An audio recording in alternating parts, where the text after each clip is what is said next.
नमस्कार दर्शकों, स्वागत आप सभी का हमारी इस खास चर्चा में। आपके साथ मैं हूं ऐश्वर्या। विधानसभा चुनाव हो या लोकसभा, उत्तर प्रदेश में हर चुनाव अपनी दिलचस्प जगह रखता है। खैर, आज बात विधान परिषद के चुनाव की होनी है। 12 सीटों के लिए विधान परिषद के चुनाव होने हैं, जिनके लिए नामांकन शुरू कर दिया गया है। 18 जनवरी तक ये नामांकन होगा और 28 फरवरी को चुनाव होंगे। ऐसे में इन चुनाव को लेकर के किस तरह के समीकरण बन रहे हैं, 12वीं सीट को लेकर के क्या दिलचस्प रणनीति चल रही है सारी पार्टियों के बीच में, यही हमारा आज का चर्चा का विषय रहेगा। वोटों के अंक गणित में उलझा विधान परिषद चुनाव।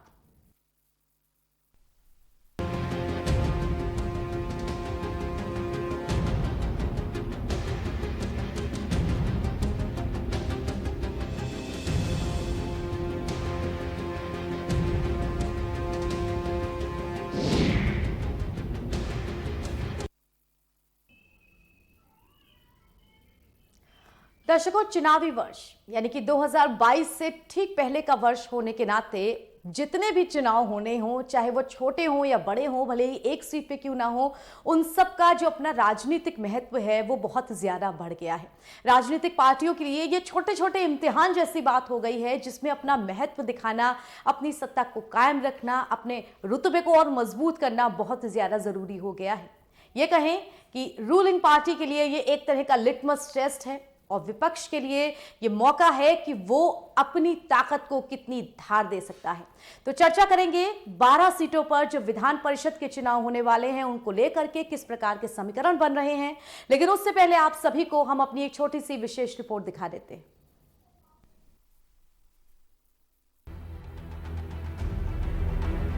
यूपी में विधान परिषद चुनाव के लिए पार्टियों में बैठकों का दौर शुरू हो चुका है। इसी बीच सपा ने अपने 2 उम्मीदवारों की घोषणा कर दी है। सपा ने एमएलसी चुनाव के लिए राजेंद्र चौधरी और अहमद हसन को प्रत्याशी घोषित किया है। इन 12 एमएलसी सीटों पर राजनीतिक दलों ने सियासी बिसात बिछानी शुरू कर दी है। बीजेपी के खाते में 10 सीटें तय मानी जा रही हैं, जबकि सपा को 1 सीट मिलनी तय है। वहीं कांग्रेस और बसपा एक भी सीट जीतने की स्थिति में नहीं है। ऐसे में सवाल उठता है कि 12वीं सीट पर किस सियासी दल का कब्जा होगा, क्योंकि कोई भी पार्टी अपने दम पर यह सीट जीतने की स्थिति में नहीं है। सपा दूसरा और बीजेपी 11वीं सीट पर अपना उम्मीदवार उतारती है तो छोटे दलों की भूमिका अहम होगी। बताते चले कि अगले वर्ष यानी 2022 में यूपी में विधानसभा चुनाव है, जिसके चलते इन 12 विधान परिषद सीटों के होने वाले चुनाव का महत्व काफी बढ़ गया है। स्पेशल डेस्क के न्यूज इंडिया।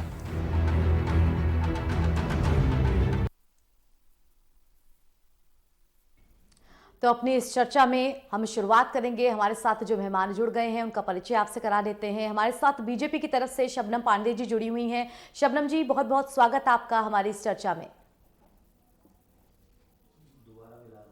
शबनम जी, आप तक मेरी आवाज पहुंच रही है? शबनम जी, बात अगर विधान परिषद के चुनाव की करें, शबनम जी, बात अगर विधान परिषद के चुनाव की करें तो हमेशा ही जोड़ गांठ करके जो अंक गणित होता है वो इस तरह का बनता है कि कुछ सीटें कम रह गई, 1 या 2 ऐसी सीट्स होती हैं जिनको लेकर के हमेशा ही पेच फंसते हैं।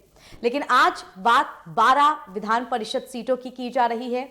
इन्हें लेकर के सपा ने 2 प्रत्याशियों का जो नाम है वो सामने रख दिया है, अहमद पटेल जी का और राजेंद्र चौधरी जी का। लेकिन बीजेपी की तरफ से अभी तक अपने पत्ते नहीं खोले गए हैं। कुछ वक्त बीजेपी के अंदर ऐसा बात कही जा रही है कि मंथन चल रहा है, कैंडिडेट्स ज्यादा हैं और सीटें कम हैं। छान करके थोड़ी राय सलाह लेकर के बैठकों का दौर चलेगा, उसके बाद जो कैंडिडेट्स हैं उनका नाम डिक्लेयर किया जाएगा। लेकिन सपा की तरफ से जिस तरह से 2 कैंडिडेट्स का नाम डिक्लेयर कर दिया गया है, क्या बीजेपी के लिए अब ये थोड़ा सा और मुश्किल या थोड़ा सा और कहेंगे समझने की जरूरत है कि विपक्ष आखिर चाह क्या रहा है, किस तरह के समीकरण बन रहा है? विधान परिषद चुनाव में इसमें 12 सीट है, जिसमें 10 सीट पे तो हम सीधे सीधे जीत रहे हैं। 1 सीट सपा जीत रही है, बची 1 सीट उस एक सीट के लिए सपा ने जरूर कैंडिडेट उतारा, पर उनके पास कुछ ऐसे वोट नहीं है कि वो उसको जिता सके। अब वो क्या जोड़ तोड़ करते हैं मैं नहीं जानती, लेकिन उस एक सीट के लिए भी निश्चित तौर पे बीजेपी का कोई कैंडिडेट अगर खड़ा होता है तो उसके जीतने की संभावना मुझे लगता है ज्यादा है, क्योंकि हमें ऐसा लगता है कि अन्य जो निर्दलीय हैं या कुछ और अन्य पार्टी के लोग हैं उनमें से कोई भी एक भी सीट नहीं बना सकते हैं, तो वो हमें समर्थन देना चाहेंगे ऐसा हम समझते हैं। तो 10 सीट तो हम सीधे सीधी जीत रहे हैं और 11वें पे भी मुझे लगता है हमारी ही जीत होगी। जी की जा रही है कि तो उम्मीद की जा रही है कि बीजेपी की तरफ से भी 10+1 कैंडिडेट उतारा जाएगा। हम उम्मीद करते हैं कि 11 कैंडिडेट हमारे जीत कर आए। एक तो सपा के कोटे में जा ही रहा है, लेकिन 11 कैंडिडेट हमारे रहे और जीते। शबनम शबनम जी, यहाँ पर विपक्ष के मन में क्या चल रहा है, इस बात को भी समझना रूलिंग पार्टी के लिए बहुत ज्यादा जरूरी होता है। सपा के समीकरण को अगर समझा जाए तो लमसम 48 सीटें इस वक्त हैं, जिनमें से सीधे 32 या 33 पे अगर एक विधान परिषद की सीट निकल जाएगी तो बाकी 15-16 सीटें बचेंगी, जो कि दूसरे विधान परिषद कैंडिडेट के लिए नाकाफी हैं। करीब करीब 16 में हम अगर 10 जोड़ लें, 10 से 15 सीटें हैं जो कम पड़ रही हैं। ऐसे में लगता है कि सपा की तरफ से भी जोड़ घटाना होगा या फिर अंदर खाने में उनकी बातचीत चल रही है। जिस तरह नवंबर में भी हमने देखा था कि बसपा के जो कैंडिडेट्स थे वो टूट करके आए थे, उनके साथ मिले थे, इतने कॉन्फिडेंट के साथ 2 नामी चेहरों को उतारा गया है जिनके हारने का लगभग सवाल उठता नहीं है। काफी उम्रदराज वो चेहरे जो एक लंबे वक्त से सपा के साथ हैं, उनको जिताने के लिए सपा भरपूर कोशिश करेगी, उनकी नाक का सवाल हो जाएगा एक तरह से। तो क्या समझा जाए कि अंदर खाने में बात चल रही है और मजबूती के साथ बात चल रही है, तभी इतने कॉन्फिडेंस के साथ प्रत्याशी उतारे गए? इनको वोट देने से रही, अपना वोट देने से रही बीएसपी के करीबन 19 एमएलए हैं, तो मुझे नहीं लगता कि 19 एमएलए उनको दे पाएंगे। फिर दूसरे नंबर पे कांग्रेस होता है जिनके 7 शायद होते हैं, तो वो भी मुझे नहीं लगता। तो मुझे नहीं लगता कि इन्हें वोट मिल पाएंगे इतना। ये किस कॉन्फिडेंस से दे रहे हैं ये मुझे समझ में नहीं आ रहा, क्योंकि इन्हें काफी नंबर्स चाहिए उसके लिए। अगर 47 में से अगर हम 33 या 34 निकाल लेते हैं तो इनके पास तो देखिए कुल मिला के काफी ज्यादा वोट्स इनको चाहिए रहेंगे। पर किस समीकरण से ये कर रहे हैं ये क्योंकि अगर देखा जाए महागठबंधन जो विधानसभा के लिए अब बन रहा है, तीसरा मोर्चा जो बन रहा है, उसमें भी इनको शामिल नहीं किया गया है। तो इनको कौन समर्थन करता है नहीं करता है ये एक देखने की बात है। पर मुझे ऐसा लगता है 11वीं सीट भी भाजपा के कोटे में ही जाएगा। जी लेकिन इसके लिए भाजपा को भी आप कहेंगे संभाल के फूंक के कदम रखने पड़ेंगे, क्योंकि जोड़ तोड़ की गुंजाइश उस तरफ ज्यादा है, ज्यादा कॉन्फिडेंस है उस तरफ, प्रत्याशी भी उतार दिए गए हैं। मतलब एक तरह से उन्होंने अपना होमवर्क पहले से करके रख दिया, खुद से फिट हो गए। अब गेंद आपके ऊपर छोड़ दी कि आप किस तरह से अपना नामांकन या प्रत्याशी उतारते हैं। चुनौती है, दोनों पक्षों के लिए चुनौती है। जो भी एक्स्ट्रा खिलाड़ी उतारता है तो एक्स्ट्रा खिलाड़ी पे सारा कुछ निर्भर करता है कि किस तरीके से जोड़ तोड़ हो सके, कौन हमारे साथ है कौन नहीं। पर जिस तरीके से अब तक लोगों का भरोसा भारतीय जनता पार्टी की कार्यशैली पे रहा है, तो मुझे लगता है कि हमारा जो 11वां कैंडिडेट अगर उतरता है तो वो इसको मैनेज कर सकता है। जी शबनम जी, यहाँ पर बीजेपी के लिए थोड़ी सी भी आप कहेंगे हार की या बैकफुट पे आने की या अपने आप को सही तरीके से प्रेजेंट नहीं कर पाए, इस चीज की गुंजाइश नहीं है? क्योंकि आखिरी साल है, अगले साल ही विधानसभा चुनाव होना है जिसके लिए बीजेपी मजबूती के साथ तैयारी कर रही है। 10 सीट तो हमारी ओर है, मजबूती से आ रहे हैं, तो हमारे लिए ये हार जीत बहुत बड़ा मतलब नहीं रखता है। लेकिन फिर भी जहां हम 10 पे आ रहे हैं, 11वां भी मुझे लगता है कि हमारे ही पाले में आएगा। और कोशिश होगी अगर कैंडिडेट उतारती है पार्टी, क्योंकि अभी ये निश्चित नहीं है कि कैंडिडेट उतर रहा है या नहीं, इस पर वार्ता चल रही है। लेकिन अगर कैंडिडेट हम उतारते हैं तो निश्चित तौर पे कैंडिडेट हमारे पाले में ही आएगा, हमारे पाले में ही आएगा। शबनम जी, नवंबर में जो विधान परिषद के चुनाव हुए थे उसमें भी हमने देखा था कि किस तरह से एकदम अंतिम वक्त पे बसपा की तरफ से कैंडिडेट उतारा गया, कैसे बसपा के जो कैंडिडेट्स थे वो सपा की तरफ गए और किस तरह से जो रामवीर उपाध्याय जी हैं उनको निलंबित किया गया वहां से। मतलब ये ऐसी चीजें थी जिन्हें अंदर खाने में डीलिंग की गई, लेकिन खुल कर के बाहर ये चीजें सामने आ गई। किस नजरिए से देखती हैं इससे आप? तरीके का आरोप सपा लगा रही थी बासपा पे, ये सपा और बासपा ही जाने, क्योंकि हम इन सब चीजों से दूर थे और हमारे जो सीट्स थे हमने ले लिए और इनके कैंडिडेट ने कैसे पर्चे भरे, क्या करे, ये सारा कुछ मुझे लगता है उनसे पूछा जाए तो बेहतर है, क्योंकि हमारी तरफ से तो हमने अच्छी जीत उसमें भी हासिल की थी और इधर भी करेंगे जी। जी हमारे साथ मनोज यादव जी जुड़ गए हैं। मनोज जी, बहुत बहुत स्वागत आपका चर्चा में। आवाज पहुंच रही है आप तक? मनोज जी, समाजवादी पार्टी की तरफ से नामांकन का इनिशिएटिव लेते हुए सबसे पहले दो नाम आगे रख दिए गए हैं, अहमद पटेल जी का और राजेंद्र चौधरी जी का। लेकिन ये जो 12वीं सीट का आंकड़ा है, सपा की एक सीट तो कंफर्म है लगभग 48 के हिसाब से, ये जो 12वीं सीट का समीकरण है इसे किस तरह से देखा जाए? क्या अंदर खाने में कुछ चल रहा है, पहले से डीलिंग हो रही है? तो भाजपा करती है और भाजपा ने इस बार डीलिंग कर ली थी बसपा से, और बसपा के तो नंबर भी नहीं पूरे थे और किसी भी हालत में कोई नंबर नहीं पूरे थे और बसपा का राज्यसभा चला गया। तो उत्तर प्रदेश में तमाम सारी ऐसी चीजें राजनीति में होती रहती हैं, ऐसे घटनाक्रम जरूर आते हैं राजनीति में, जिसमें ये बिल्कुल दांतों तले उंगली दबाने वाली स्थिति हो जाती है कि कैसे ये हो गया भाई, जो बसपा का नंबर भी नहीं पूरा था और बसपा का प्रत्याशी चला गया राज्यसभा। तो निश्चित तौर पर समाजवादी पार्टी एक सीट हमारी बिल्कुल क्लियर थी, दूसरे के लिए हम संघर्ष करेंगे और संघर्ष से मेरा अभिप्राय कोई लड़ाई नहीं लड़नी है ना और ट्रेनिंग करनी है। लेकिन हाँ, ये जरूर है कि हम जो भी राजनीतिक दल है उनसे समर्थन मांगेंगे कि हमारा जो 12वां प्रत्याशी है वो उसको आप एमएलसी के लिए सपोर्ट करें। मनोज जी, यही समीकरण तो हमको समझने हैं। लगभग सपा के पास 48 सीटें हैं, जिनमें से एक सीट पे 32 से 33 के हिसाब से जो बचती हैं वो 15 या 16 हैं। उसके बाद भी हमें 15 या 16 की जरूरत पड़ती है। आंकड़ा बहुत बड़ा है।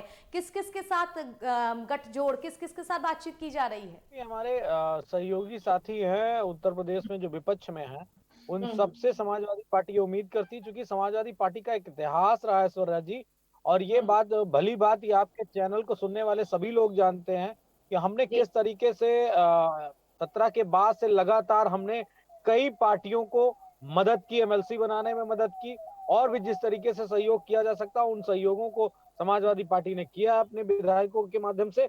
इसलिए मैं इस बात को बड़ी जिम्मेदारी से कहना चाहूंगा कि निश्चित तौर पे सभी को पता है कि समाजवादियों का दिल कितना बड़ा है। इस आधार पे हमें पूरा विश्वास है कि जो बची हुए नंबर्स हैं वो नंबर्स हमें उत्तर प्रदेश के तमाम सहयोगी दल जो है विपक्ष में उनसे हमें मिलेंगे। यही चीज तो मनोज जी जनता समझना चाहती है, क्योंकि जिस तरह से अहमद हसन और राजेंद्र चौधरी जी का नाम जो है वो सामने प्रस्तावित किया गया है, नामांकन में रखा गया है। दोनों ही उम्रदराज एक्सपीरियंस्ड राजनीति में अपना नाम रखने वाले लोग हैं, जिन पर सपा को 101% कॉन्फिडेंस है। और ये सपा की भी साख का सवाल है कि हमने अगर ये चेहरे उतारे हैं तो हम इनको जिताएंगे ही। इसका मतलब कहीं ना कहीं अंदर कॉन्फिडेंस एक होगा ही होगा कि 1% की भी शक की गुंजाइश नहीं है, तभी तो नाम आगे रखे गए। बात को भली भांति समझ लेना पड़ेगा। अगर बीजेपी को अपना 12वां प्रत्याशी जिताना है तो उन्हें हॉर्स ट्रेडिंग करनी पड़ेगी, विधायकों को खरीदना पड़ेगा। लेकिन समाजवादी पार्टी को ऐसा कुछ भी नहीं करना है। समाजवादी पार्टी विपक्ष में होने के नाते जो हमारे विपक्ष के साथी हैं उनसे सहयोग हम मांगेंगे, ना कि हॉर्स ट्रेडिंग करेंगे, ना खरीद फरोख्त करेंगे। इस तरह की चीजें बिल्कुल नहीं होंगी। और एक बात और बड़े दिल से मैं कहना चाहूंगा, अगर इस पैनल में और भी कोई वरिष्ठ जन है जो बेहतर राजनीति समझते हो, अगर आपके साथ जवाब देना चाहेंगे तो दे देंगे। समाजवादी पार्टी ने हमेशा राजनीतिक दलों की मदद की है। वो हमारा चरित्र और हमारा ये हक बनता है कि हम मदद के बदले मांग सकते हैं। और पूरा विश्वास है कि समाजवादी पार्टी को जो बचे हुए नंबर है उनका सहयोगियों से हमें साथ मिलेगा। तो उम्मीद पे दुनिया कायम है। उम्मीद समाजवादी पार्टी भी लगाई बैठी है कि उसका जो दूसरा कैंडिडेट है वो भी जीत करके विधान परिषद में जरूर आएगा। दर्शकों, फिलहाल एक छोटे से ब्रेक के लिए हम रुक रहे हैं, लेकिन ब्रेक के उस पार भी मनोज जी से काफी सारे सवाल सपा को लेकर के पूछने की कोशिश करेंगे कि किस तरह से 12वीं सीट का ये समीकरण बन रहा है। शबनम जी भी हमारे साथ लगातार जुड़ी हुई है, लेकिन फिलहाल छोटा सा ब्रेक, जल्द हाजिर होते हैं।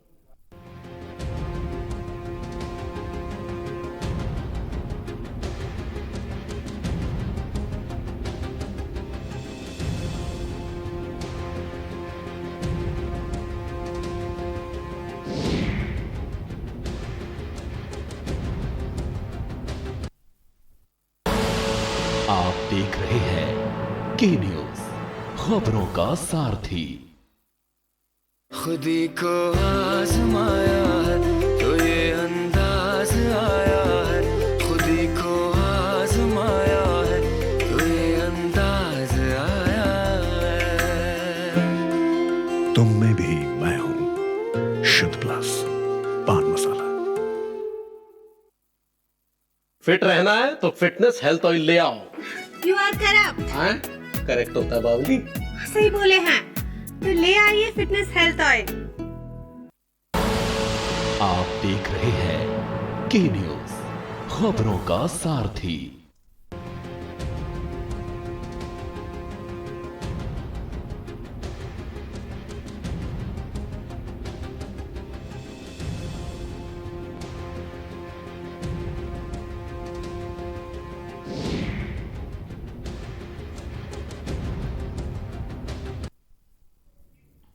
दर्शकों, ब्रेक के बाद स्वागत आप सभी का हमारे इस चर्चा में। हम बात कर रहे हैं विधानसभा चुनाव, उनको लेकर के जिस प्रकार का अंक गणित बन रहा है। विधान परिषद में 12 सीटों पर ये जो चुनाव होने हैं, इन्हें लेकर के राजनीतिक पार्टियां क्या समीकरण बना रही हैं। भले ही चुनाव 12 सीटों पर हो, लेकिन ये रूलिंग पार्टी और विपक्ष की पार्टियां सबके लिए अपनी एक साख का सवाल है, क्योंकि ये आखिरी वर्ष है। अगले वर्ष एक बार फिर से विधानसभा चुनाव के मुहाने पर हमारा प्रदेश खड़ा होगा। ऐसे में इन 12 सीटें, जिनमें से 10+1 सीट का जो समीकरण है वो सीधा सीधा बन रहा है। जो पेच फंस रहा है वो 12वीं सीट को लेकर है, और इसको लेकर के बेहद दिलचस्प समीकरण भी बन रहे हैं। हमारे साथ इस चर्चा में शबनम जी जुड़ी हुई हैं बीजेपी की तरफ से, और सपा की तरफ से मनोज यादव जी जुड़े हुए हैं। शबनम जी, आपके पास अपने प्रश्न को लेकर के आऊंगी। ब्रेक पर जाने से पहले जब मैंने मनोज जी से पूछा था कि किस तरह वो जो 12वां कैंडिडेट है उसे लेकर के सपा अपने जो नंबर्स है, जो आंकड़े हैं एमएलए के, उनको पूरा करेगी, तो उन्होंने एक शब्द साफ तौर पर कहा था कि बीजेपी जरूर हॉर्स ट्रेडिंग कर सकती है इन चीज के लिए, लेकिन जो समाजवादी पार्टी है वो सबके भरोसे पर चलती है। क्या कहेंगे इस हॉर्स ट्रेडिंग शब्द पर? बीजेपी पे लगा रहे हैं तो कहीं ना कहीं इनके मन की बात निकल के आ गई, ये कहीं हॉर्स ट्रेडिंग कर रहे हैं, इसलिए दूसरे पे ये आरोप लगा रहे हैं। क्योंकि अगर देखा जाए, इन्हें 16 वोट्स की जरूरत पड़ेगी। अब बीएसपी के पास 19 है, कांग्रेस के पास 7 है। बीएसपी इनके साथ जाने से इनकार करती रही है, कांग्रेस भी इसी तरीके से कह रही है कि हम कहीं लोग विधानसभा चुनाव तक में उन्होंने कहा कि हम इनसे गठबंधन नहीं करेंगे। अब बचते अपना दल, जिनके पास 9 वोट है, तो अपना दल हमें जरूर शेयर करेंगे, लेकिन आप सपा के साथ मुझे नहीं लगता कि करना चाहिए। फिर आरएलडी के पास 1 सीट है, आरएलडी का अभी कुछ पता नहीं है। फिर इंडिपेंडेंट 3 है। तो मुझे लगता है कि इन्हें हॉर्स ट्रेडिंग करना पड़ेगा। पर और जो दल हैं उनमें जो विधायक हैं वो हमारे विकास कार्य को देख रहे हैं, और हमारे विकास कार्य को देखते हुए निश्चित तौर पे जिस तरीके से हम भ्रष्टाचार के खिलाफ लड़ाई लड़ रहे हैं, विकास कार्य कर रहे हैं, इन सबको देखते हुए अन्य दल के विधायक जो हैं वो हमें वोट करना बेहतर समझेंगे। इसलिए मुझे ऐसा लगता है अगर हम कैंडिडेट उतारते हैं तो 11वां कैंडिडेट हमारा ही जीतेगा। ठीक है, हमारे साथ वरिष्ठ पत्रकार हेमंत तिवारी जी भी जुड़ गए हैं। हेमंत जी, स्वागत आपका। आप तक मेरी आवाज पहुंच पा रही है?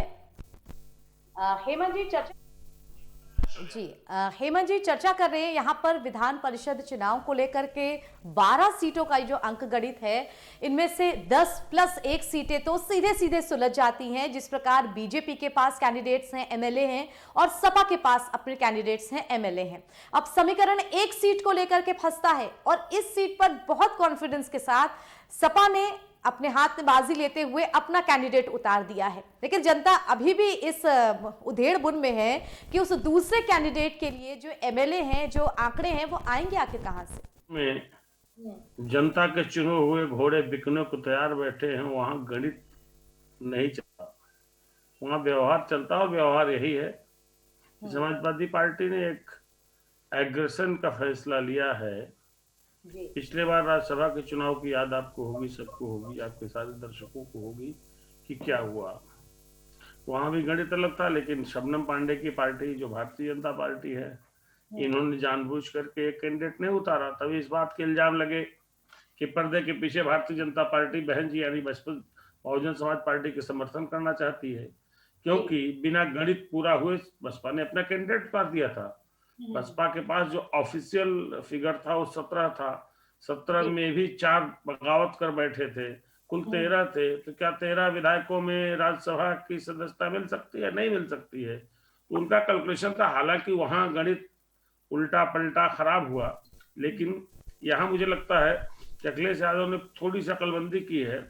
उन्होंने एक प्रेशर बनाने के लिए, और दूसरे उन्होंने एक तरीके से पत्ते अपने खोल भी दिए हैं कि वो कहीं न कहीं से बहुजन समाज पार्टी या कुछ अन्य दलों के विधायकों के संपर्क में है। क्योंकि ध्यान रखिएगा कि यह चुनावी साल है, चुनावी साल का आगाज हो चुका है 2022 के असेंबली इलेक्शंस के पहले। और उत्तर प्रदेश का रिसेंट पास्ट जो रहा है, उसका जो इतिहास रहा है, उसमें एक बड़ी गंदी रवायत है कि चुनाव के, विधानसभा या लोकसभा के आम चुनाव के पहले इधर उधर भाग दौड़ एक दूसरी पार्टी से जुगलबंदी अंदर खाने में शुरू हो जाती है। तो निश्चित रूप से भाजपा के भी कुछ विधायक हो सकता है संतुष्ट हो, बसपा के भी कुछ विधायक असंतुष्ट हो अखिलेश यादव की निगाह में या उनके संपर्क में हो। तो वही सब जोड़ बटोर करके उन्होंने इस तरीके का उतारा है अपने अपने पैनल से 2 कैंडिडेट्स।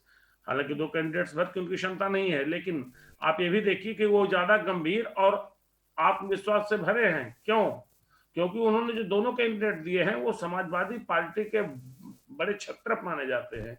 मतलब मुलायम सिंह यादव के एक तरीके से राजनीति से, सक्रिय राजनीति से रिटायर होने के बाद समाजवादी पार्टी के अगर 2 बड़े चेहरे कोई होते हैं तो उसमें एक अहमद हसन साहब हैं जो उनके बड़े विश्वस्त रहे हैं, मुलायम सिंह यादव की उम्र दराज हैं। दूसरे राजेंद्र चौधरी जो सुबह से लेकर शाम तक, चाहे 5 साल सरकार रही हो अखिलेश यादव की, चाहे न रही हो, वो अध्यक्ष है पार्टी के, तो भी बताया जाता है कि सवेरे 7 बजे से लेके रात 8 बजे तक उनके साथ ही रहते हैं। तो आप समझ सकते हैं क्या अखिलेश यादव इस तरह के कैंडिडेट्स अनाउंस करने के बाद कोई रिस्क लेंगे? मुझे नहीं लगता है। तो कहानी कुछ और है, और आप देखिएगा बड़ा दिलचस्प चुनाव होगा। घोड़े खरीदे जाएंगे, घोड़े बिकेंगे। मतलब जो हॉर्स ट्रेडिंग जिसको हम कहते हैं देसी उत्तर प्रदेश की भाषा में, घोड़े बिकना खरीदना, वो बाजार गर्म रहेगा। और इस गर्म बाजार की तासीर को भांपते हुए मुझे लगता है अखिलेश यादव ने कदम उठाया है।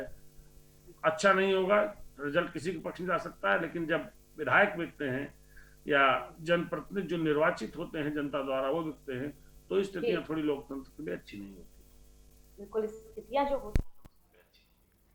स्थितियां जो होती हैं वो अपने अपने हिसाब से बदलती रहती हैं।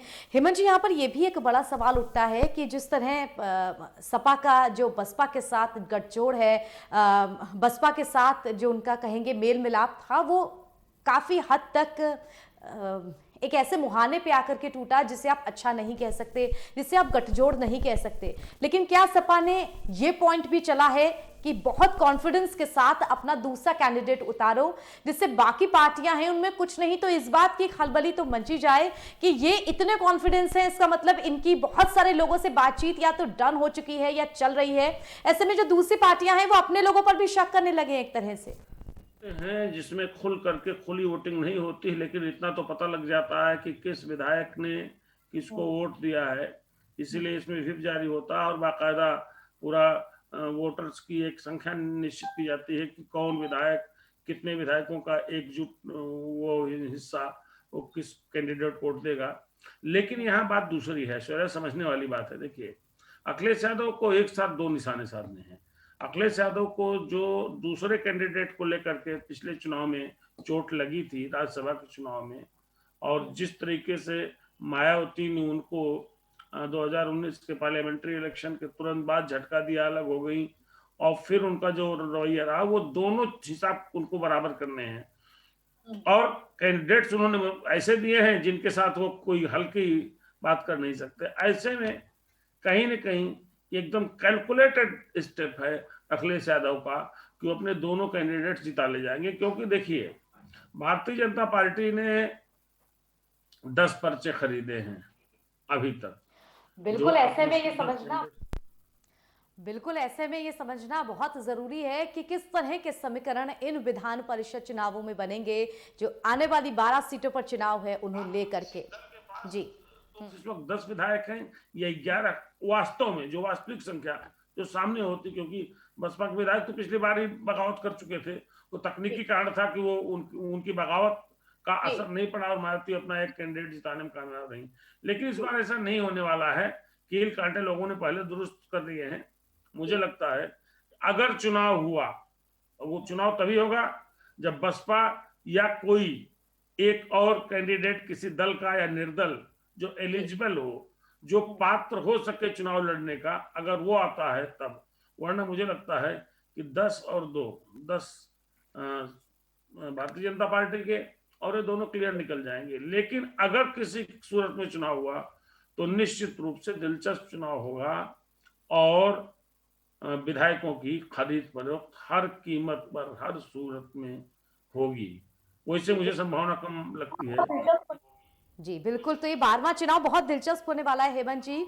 28 तारीख को चुनाव है। अब देखना ये भी दिलचस्प होगा कि तस्वीर किस तरह की उभर करके सामने आती है। फिलहाल हमारे साथ जुड़ने के लिए हेमंत तिवारी जी बहुत बहुत शुक्रिया आपका। शबनम पांडे जी आपका भी बहुत बहुत शुक्रिया हमारे साथ जुड़ने के लिए इस चर्चा में। और दर्शकों, फिलहाल इस चर्चा से मुझे इजाजत दीजिए। विधान परिषद चुनाव 12 सीटों का समीकरण किस प्रकार बनेगा हमने जाना समझा। इजाजत चाहूंगी आपसे।